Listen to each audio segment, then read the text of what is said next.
Greetings, Zombie Slayers, Slippery Jim here. Welcome to the first video in a brand new series that I'll be doing in Call of Duty Zombies. So what this series is going to be about is all of the Pack-a-Punch weapons across all of the official Treyarch Call of Duty Zombies. And I'm going to be showcasing a different Call of Duty in each part of this series and showing you each and every one of the weapons Pack-a-Punched. Talking about some of the facts and information about the weapons, showing you the damage that they do, some thoughts on which are the best ones, which ones are not the best ones, and maybe you guys can leave some comments about weapons you like using for each of these Call of Duties, and which ones you like, which ones you don't like. Let me know if you have any questions in the comments section as well. And if you enjoyed this series and want to see more like this, please leave a like on the video and subscribe if you haven't already to my channel for more zombies and other gaming content. Anyway, we're going to start off here with World at War. This is one of my all-time favorite Call of Duties, especially because it introduced zombies to us originally. And believe it or not, the Pack-a-Punch machine was only introduced in the final map in World at War, which was Reese. So that makes it easy for me to start with here because there's a lot less weapons to go through, and as such I thought I would make this actually a bit of a challenge game. So like I've done before with some of the individual maps in Black Ops 2, in this particular video I'm going to be showcasing you these weapons all Pack-a-Punched in a single solo game. So it should be a bit of a challenge here and should be a bit of fun as well. So to start off here, what I'm going to show you guys is the very first of these weapons, which is the Giver 43. Now this was a semi-automatic rifle in the game, and it basically did a moderate amount of damage to start with. It was kind of a sort of alright weapon that you buy off the wall after you get your pistol and you run out of ammo. And considering the zombies start in round 1 with 150 health, when I'm talking about the damage figures, that's what that relates to. So basically this semi-automatic rifle without Pack-a-Punching does about 90 to 50 damage at range and has a 2.7 multiplier for headshots. So basically this one gives you a medium sort of mobility, gives you some pretty good damage in the very early rounds with headshots. But what happens when we Pack-a-Punch this bad boy? Well, when we Pack-a-Punch the Giver, what we get is the G115 compressor. So basically this does a more than double the amount of standard damage, but also has a ×6 headshot multiplier, and also has a lot more ammo and a larger magazine. So that's basically all you get when you Pack-a-Punch this one. It's still a semi-automatic rifle. Moving on to the Colt M1911, the iconic starting pistol from many of the first few Treyarch Call of Duty Zombies games. And this one is obviously a pistol. It has I think it's the least powerful weapon actually in the game. But it's a semi-automatic pistol, and it gives you very high mobility. So that's one of the good things about using this. And it gives you a lot of points as well because it is very low damage for each of the rounds you put into zombies early on here. However, this is one of the more interesting weapons Pack-a-Punch, because when we Pack-a-Punch the Colt, what we get is the C3000 Biatch CH35. So Biatch 35, yeah, I think that's how you say that. Anyway, basically this one becomes a kind of like a mini grenade launcher. So it's still semi-automatic, but it fires it kind of fires, I guess they're like rifle grenades or mini explosive rounds or something, and they do 1,000 damage. So the original pistol did 20 damage per round. This one does 1,000 damage, as well as having a blast damage added to it from the explosive rounds. Now the downside to that is that you can down yourself pretty easily if you get into some close quarters action with this thing, so you do have to be careful. It also has a smaller magazine down to 6 rounds in the magazine from 8. So there you go, that is the C3000 Biatch 35. Alright, moving on to the next weapon. This is the Kar98K, which was the standard German service rifle for World War II. It does a 100 damage, non-pack-a-punch. It's a bolt action rifle. Has fairly low mobility when you're carrying this thing around. So, you know, with the headshots, it's not too bad, a 3.5 headshot multiplier. But when you pack-a-punch this thing, it turns into the Armageddon. And this thing has 200 damage, so exactly double, but it has times 10 headshot multiplier. So that is quite a lot of extra headshot damage that you get once this thing is pack-a-punched. And it also has more ammo and a larger magazine. Moving on to our first shotgun in this playthrough. This is the double-barreled shotgun. So this one does 200 damage, non-pack-a-punch. It fires 8 pellets, each doing that 200 damage.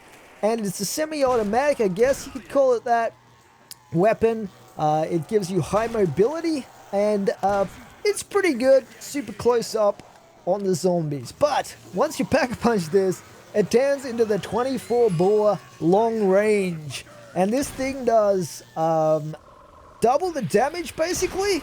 It has more ammunition, and it has apparently a longer range. So most of you guys that play Call of Duty will know the shotguns. Basically, the pellets vanish into thin air after a certain range. I think it's like 25 meters or something like that.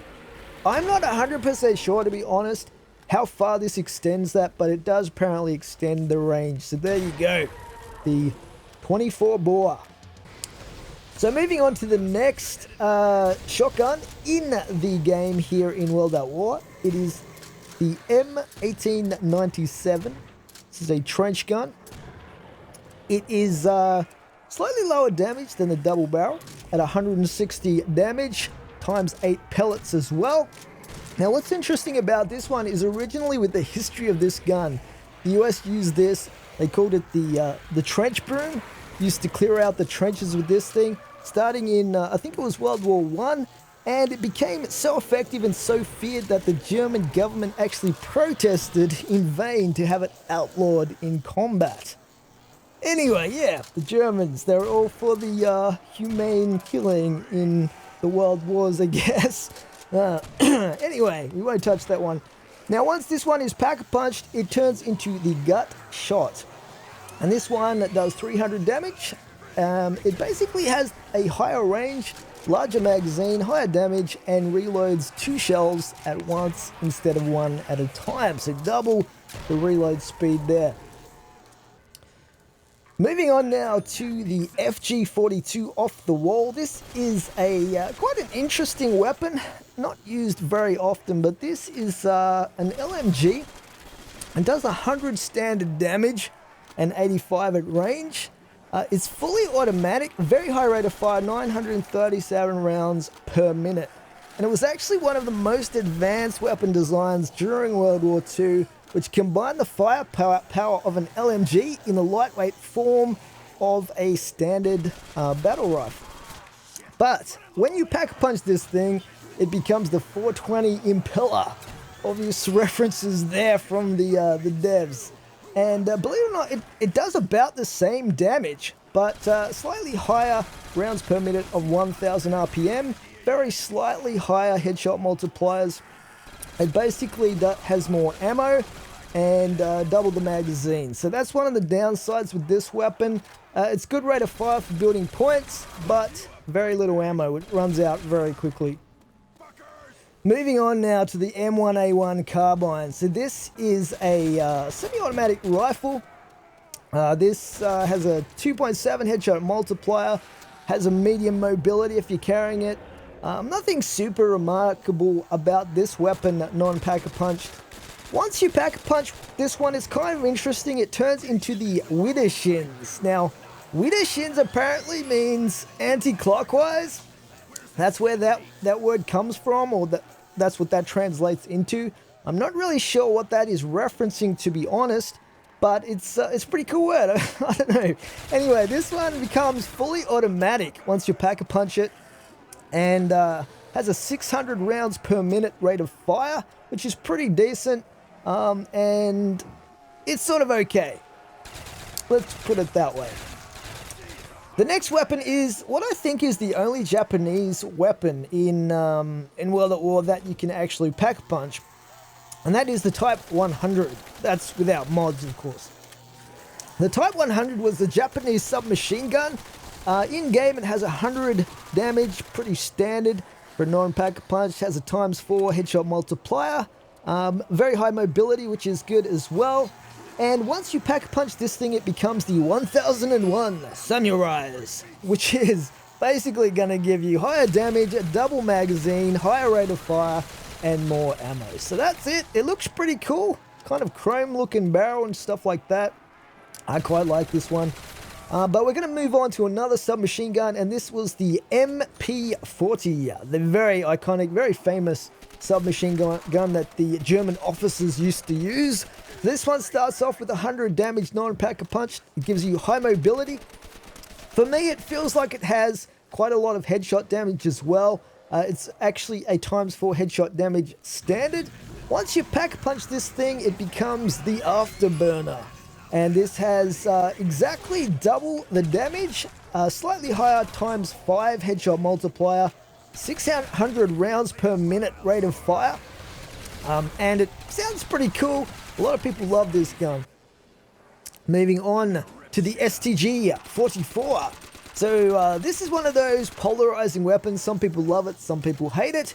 It's basically an automatic rifle. It has a 588 round per minute rate of fire, has a medium mobility if you're carrying it around. Once you pack punch this thing, it becomes the Spats 447. And that basically gives you higher damage, rate of fire, and a very slightly higher rate of fire, I should say. It goes from 588 up to 750. But other than that, it's a pretty standard sort of damage buff that you get. Very good points builder. Moving on to the iconic American submachine gun, the Thompson, the Tommy gun. This thing begins with 120, so slightly higher than a lot of the other SMGs in terms of damage. It does 750 rounds per minute, which is pretty good as well, and it gives you pretty high mobility. So this one has a lot of ammo too. It's an all-round very decent gun, one of my favorites for building points early on. Once you pack punch this, it becomes the Gibzo-matic, and this has more ammo, a larger magazine, higher rate of fire, and higher damage. So it's getting actually up almost to 1,000 rounds per minute with the rate of fire at 923, which is actually pretty decent. And I love the sound this thing makes. It kind of has almost a spacey, space age type sound to the pack-a-punch fire sounds. Alright, we're going to move on now to an interesting weapon, which is the M2 Flamethrower. This is one of the very few weapons in Call of Duty Zombies across any of the CODs that we've had, which actually has infinite ammo. It has a cooldown instead of using ammunition, so perhaps not very realistic, but at the same time it's kind of handy if you're going for those high runs on Narked or whatever, where it's featured. But here in Doris, basically we're looking at a 30 continuous damage, so that doesn't sound very high, but you've got to keep in mind it also has 30 damage every 0.2 seconds, which is like a burn damage over time effect that it does to all the zombies that you've burned in the zombie train, which is pretty awesome actually. It does overheat very quickly, however, and gives you very low mobility. When you pack-a-punch the M2 Flamethrower, it turns into the mighty FIW Nitrogen Cooled. A very, very cool looking weapon. Maybe one of you guys can illuminate me in the comment section as to what the FIW part of the name stands for, because I have no idea. And this does a 45 damage continuous and 45 damage every 0.2 seconds damage over time from the burn. It also goes up to give you a higher mobility to fall into the medium mobility range. So it has a shorter cooldown time as well, longer overheat time, and it's pretty good. It looks really awesome as well. I love that effect that you get from the nitrogen blue glowy look that you have on this thing. Okay, now moving on to a very, very cool machine gun, the Browning M1919. And this does 130 damage at close range, 90 damage at range, times 3 headshot multiplier. It is fully automatic, of course, has 625 RPM, and this thing has the slowest reload in the game compared to the next slowest weapon, which is the Wonderwaffe. So it actually has, I think, a 7.7 seconds? Yeah, a 7-second flat reload if you're partway through the ammo, or a 6-second reload time if empty, which is just painfully slow, especially with the very low mobility you have while you're trying to reload this thing.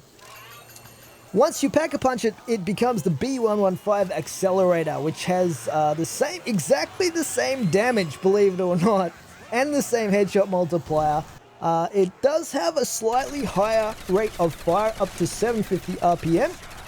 And it gives you the most ammo of any weapon in the game in Zombies, tied with the MG42, which is 750 rounds in the magazine, and 125 rounds on top of that, giving you, in reserve, I should say, 750 in reserve and 125 in the magazine. So there you go, that's 875 total.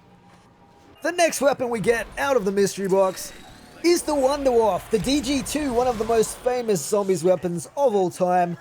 This weapon does infinite damage to any round, and it will kill up to 10 zombies at once with the chain lightning effect. So prior to pack-a-punching, this thing has a pretty slow reload. It holds 3 rounds in the magazine, but it does quite devastating damage despite the hindrance of the low ammo. You also get really good mobility, even though it's a bulky looking weapon with some crazy valves coming out the side and stuff like that. You can still sprint around pretty fast with this thing, which is great. But once you pack-a-punch it, believe it or not, it actually gets worse in some ways. It becomes the Wonderwaffe DG3 JZ, and often people will refer to that JZ as the Jug Zapper, because what happens if you actually accidentally splash damage yourself with this gun once it's pack-a-punched is the Wonderwaffe will actually take away the effect or the benefit of your jug. Even if you're still showing the jug icon, it will no longer be functional. So yeah, it can ruin your entire game. So a lot of people avoid pack-a-punching the Wonderwaffe back in World at War when it used to have that effect. I'm not sure if that was intentional or a bug, but in any case, it's definitely a big downside to pack-a-punching the Wonderwaffe here in World at War. Still a very, very cool and iconic weapon, however. It's worth mentioning that it does get double ammo and double the magazine size pack-a-punched as well. Okay, moving on now to another LMG, the BAR, the BAR, and this has the standard 100 damage. It also has a 2.7 headshot multiplier. It is fully automatic, a fairly low rate of fire at 370 RPM, and low mobility as well. Not a very good weapon, to be honest. I don't really like getting this one out of the box at all. But, you know, it's there. It's more powerful than the starting pistol or some of those semi-automatic rifles, perhaps. Once you pack-a-punch this, it has the very cool name of the Widowmaker, which doubles the amount of regular damage. And basically this one has a very slightly higher headshot multiplier, larger magazine, and more damage. Moving on now to another pistol in the game here, the .357 Magnum.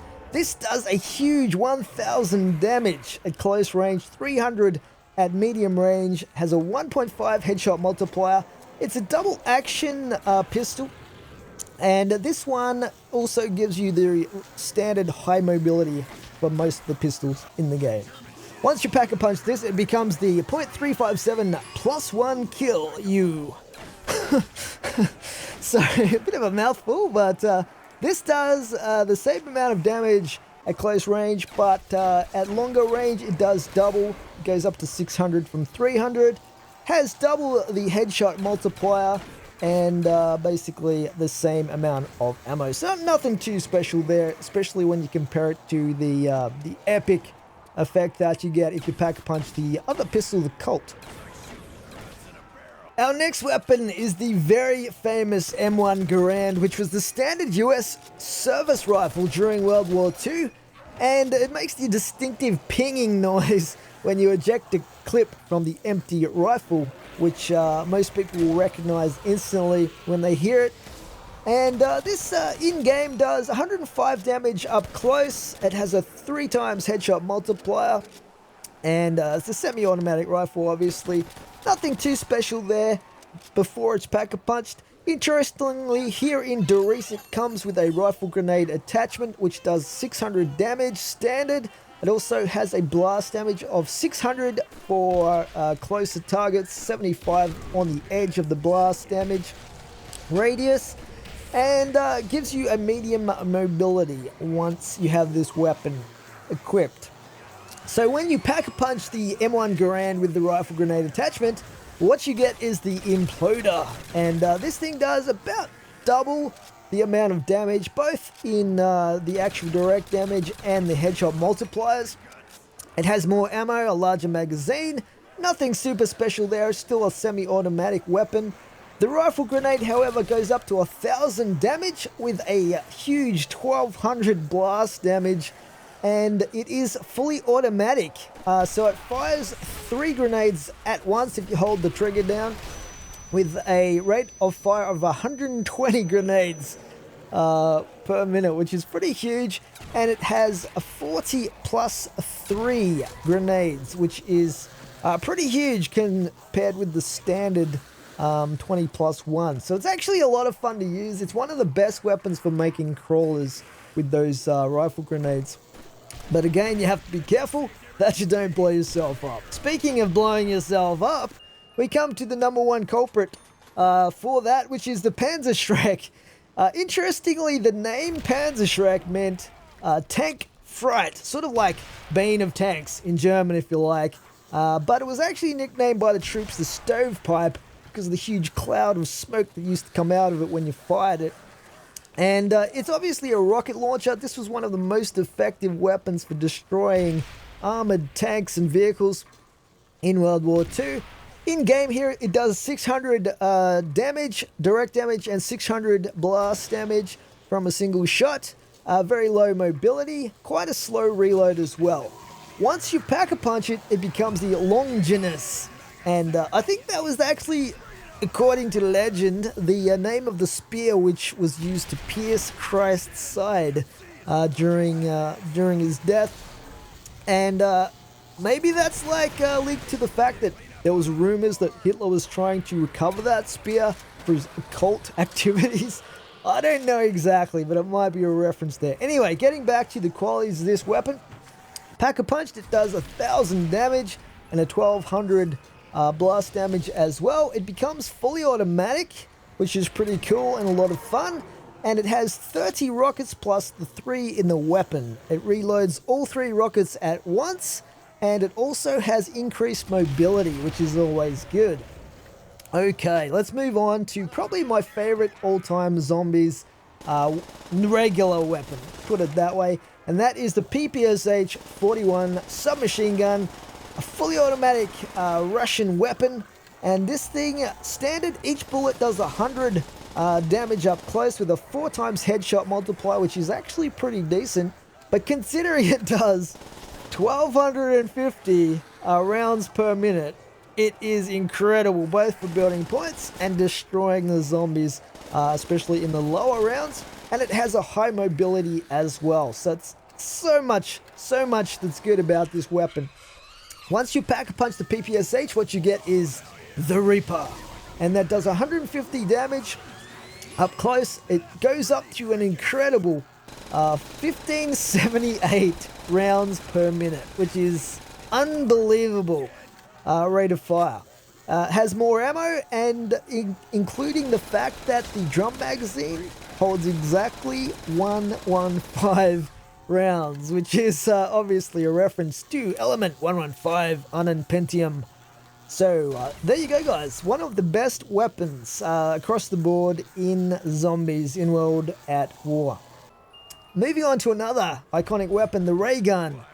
This does 1,000 direct damage and 1,500 splash damage, making the splash damage part of this weapon more important than actually direct damage.